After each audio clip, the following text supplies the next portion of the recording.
Wow, that was fast. We're back already. And we just keep whipping through all these wonderful speakers and panelists at the 2016 Chicago Food Tank Summit in Chicago, Illinois. I'm Mike Novak.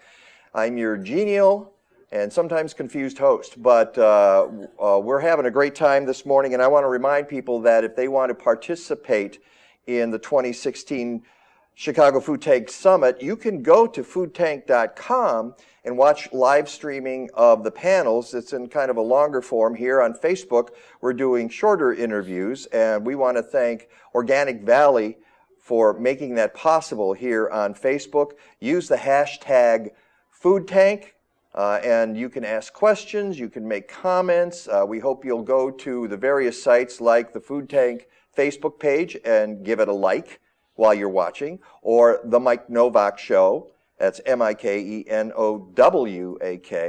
The Mike Novak Show on Facebook, give that a like, or you can go to Twitter and make a comment at food_tank or at Mike Now. There's a lot of ways you can participate. And one more thing, I just want to remind folks that we've got Food Tank Summits coming up next year as well. Go to foodtank.com for summits in DC and Boston and Los Angeles. The hard work of changing the food system will continue after 2016. Okay, that said, let's go to Fred Kirschenmann of the Leopold Center for Sustainable Agriculture at Iowa State University. It is a pleasure to have you here, sir. Thank you. My pleasure. And I have to start with this because I note, and I mentioned this when we were chatting just a couple of minutes ago, that you're a professor of religion and philosophy. How does that relate to it? Or is it the fact that you were raised on a farm in North Dakota? Yeah.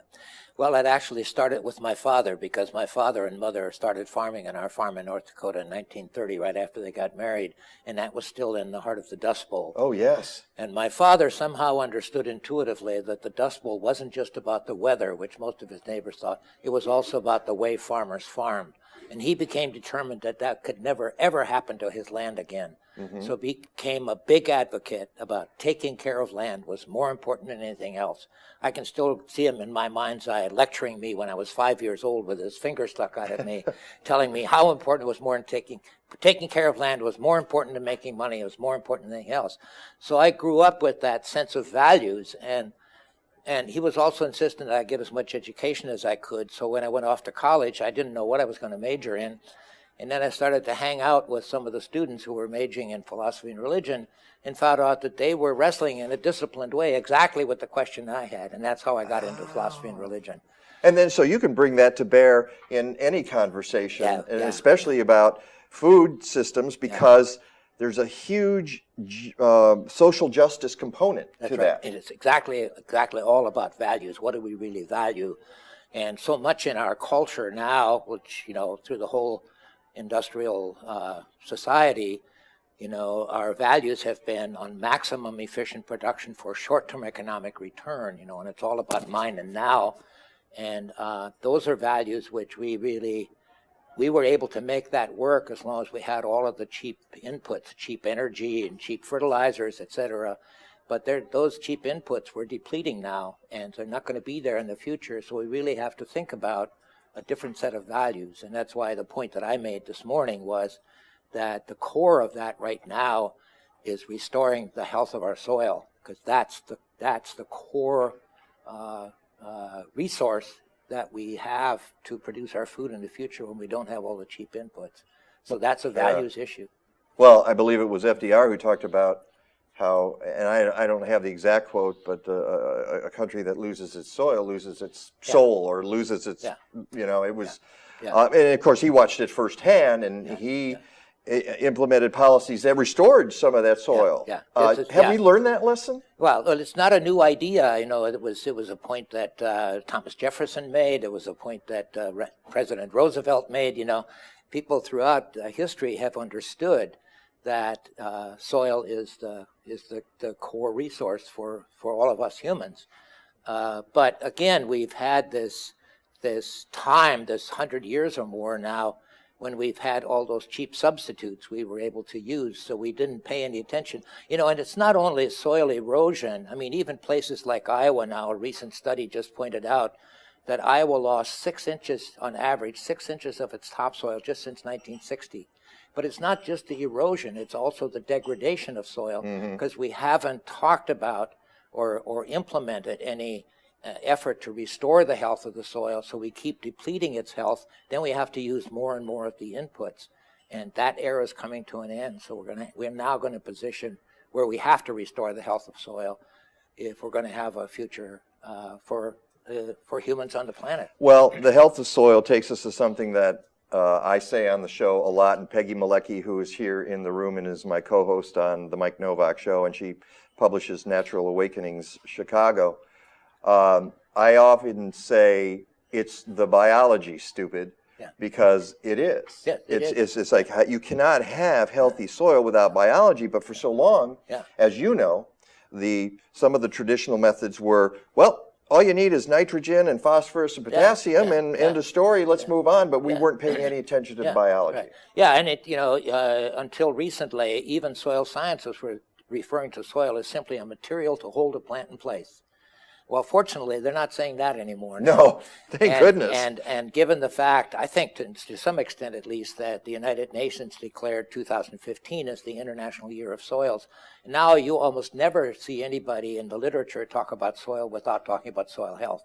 So we're making progress, but how do we get to that point where on our land, in our farms, we're all really focused on restoring the health of soil as a key part of our operation? That we're not there yet on that. We're starting, and there are a lot of examples where farmers like are no-till is one of those practices, right? No-till, conservation practices, crop rotations, cover crops.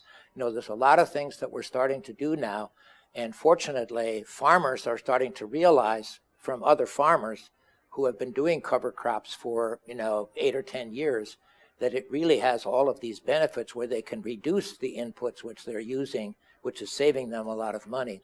And so even in places like Iowa now, just in the last 2 years, 500,000 acres have cover crops included in them now. Now that's a small amount given the 90 million acres, but it's a start. But it's better than nothing. Fred Kirschenmann, we have just a couple of minutes left. So how did you, in your keynote, bring this to bear at the 2016 Chicago Food Tank Summit? Yeah, well, the point that I tried to make was, if we're really going to talk about the future of our food and agriculture system, we have to talk about an agriculture that is really resilient under the current circumstances, where we don't have all these cheap inputs.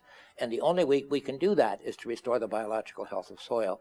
So as I ended up, I said, for me, it's now about the 3 R's.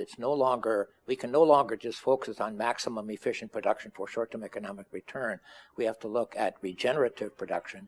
How do we regenerate the resources that we use in the process of using them?